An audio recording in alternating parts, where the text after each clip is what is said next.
Ce premier amour n'est pas une émotion passagère, une euphorie spirituelle. C'est le fondement même de ta relation avec Dieu.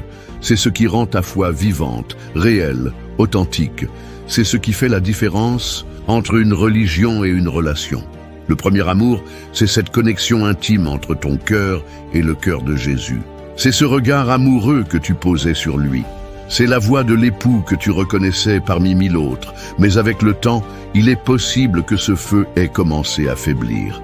Non pas parce que Jésus s'est éloigné, mais parce que peut-être sans t'en rendre compte, ton cœur s'est laissé distraire. Les soucis de la vie, les responsabilités, les blessures, les déceptions, les épreuves ou simplement la routine ont pu éteindre peu à peu cette flamme. Tu continues à aller à l'église, tu continues à prier, tu lis encore la Bible, mais il te manque quelque chose. Tu le sais, ce n'est plus comme avant. Il n'y a plus la même intensité, plus la même tendresse, plus la même soif. Ce n'est pas que tu ne crois plus.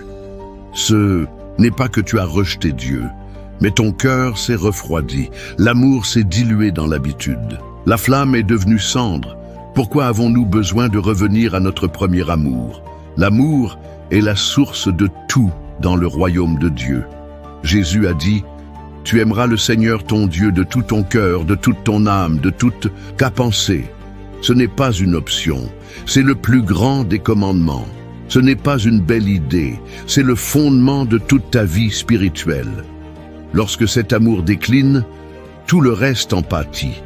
Sans le premier amour, le service devient un devoir, non un privilège. La prière devient une obligation, non une respiration. L'adoration devient une performance, non une offrande. L'évangile devient une routine, non une bonne nouvelle. La foi devient une discipline, non une passion.